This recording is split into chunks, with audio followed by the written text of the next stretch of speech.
Welcome to the AFR Saints channel, where we provide you daily content on your favorite team, the New Orleans Saints. Do us a favor and hit that subscribe button. Be sure to leave your comments below and smash that like button. Who dat?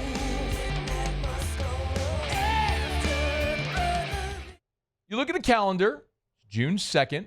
When we talk NFL, a lot of times we talk in terms of post-June 1 designations. I will way oversimplify this, but contractually, a lot of times for teams to move on from a player, they get cap relief when they do so in a post-June 1 designation. That is to surpass the start of the league year so as not to be able to get out from under that contract before the league year starts.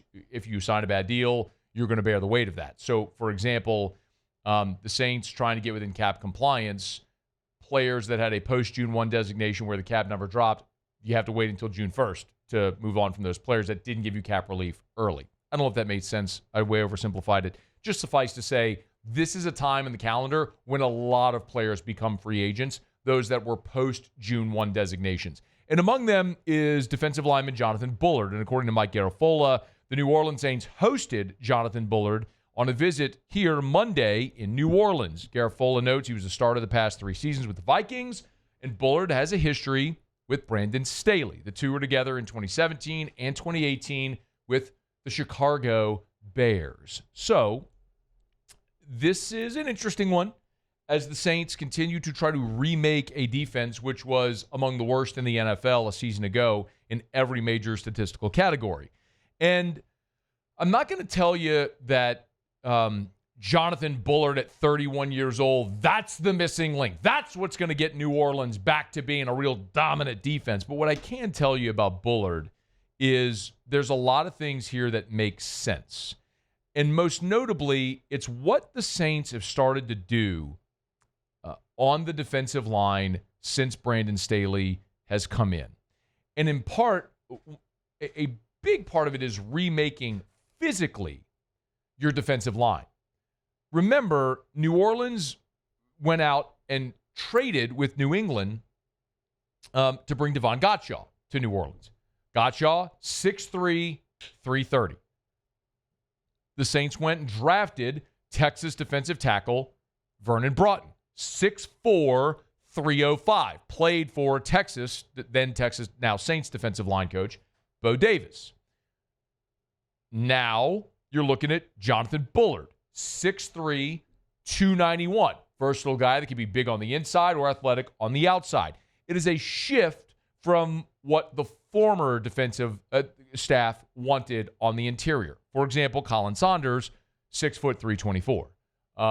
Short, stockier guy. This is a change just in structure of how you want to build your defensive line.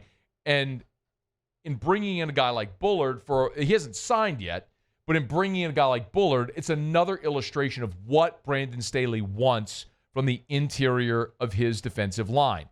Now, I mentioned that Staley and Bullard were together in 2017 and 2018. Well, Staley was the outside linebackers coach for the Bears, and during that time, Jay Rodgers was the defensive line coach. Jay Rodgers, who is now coaching with the New Orleans Saints as well. So, as the edge coach.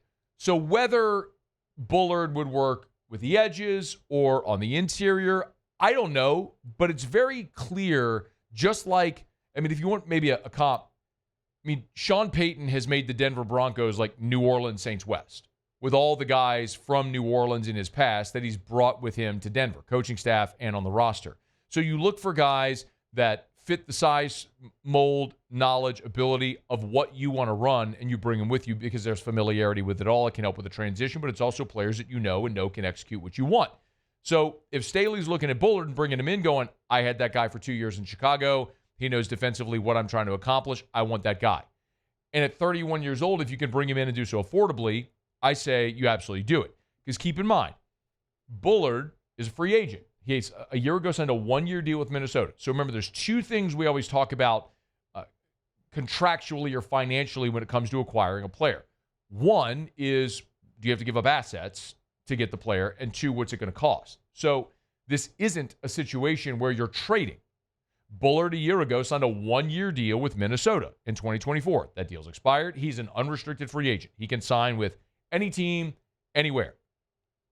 So that's number one. You don't have to trade for him. You don't have to give up an asset to get him. He's a free agent. Number two, what would it cost? Well, last year in 2024, Bullard signed a 1-year, $2.25 million deal with Minnesota. For a veteran player that has been a starter the past couple of seasons in Minnesota, by the way, to get a starting caliber player, a veteran player at 31 that knows your defensive coordinator scheme, the defensive coordinator clearly likes him, interested in bringing him in. You don't have to trade for him, so you don't have to give up an asset to get him, and you can get him for roughly $2.25 million if you sign him the same deal that he got a year ago. Check.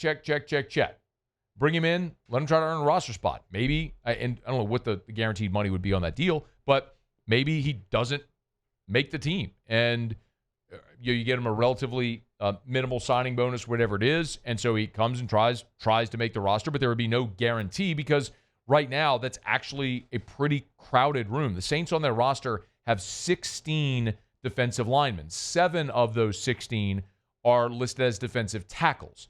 So you've got a crowded room, but this is clearly a veteran player that your defensive coordinator likes, and if you can get him and get him affordably, why wouldn't you do it in this situation as you continue to try to rebuild a defense, and in particular, a defensive line that at one point was a strength of the defense, but now it was a weakness. I mean, you were 31st in the NFL in rush defense a season ago.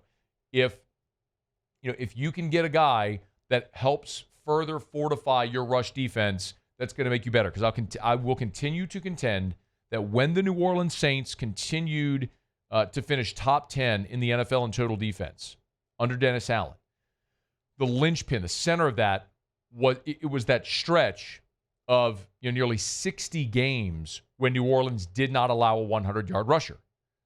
They were exceptional at the point of attack in limiting teams from running the football. Last year, it's no coincidence. Saints were at the bottom of the NFL in total defense. They were 31st in the NFL in rush defense. Puts too much pressure on the back end of your defense, and especially where you had an injured Paulson Adebo. You traded Marshawn Lattimore. You didn't have your safeties like Jordan Howden step up like you'd hope they would. You had Will Harris there as a free agent, but I don't think anybody's looking at Will Harris as like a Pro Bowl caliber player. So build inside out.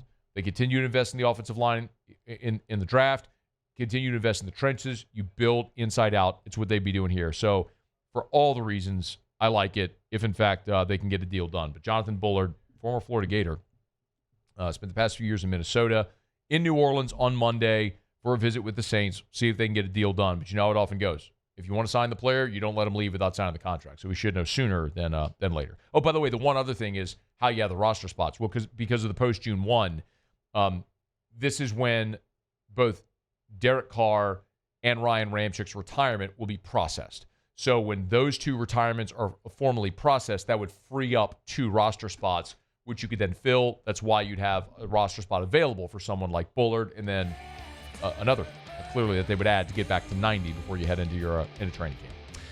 Hey, thanks so much for watching. Please leave your comments. I love to interact, and be sure to hit the red subscribe button below.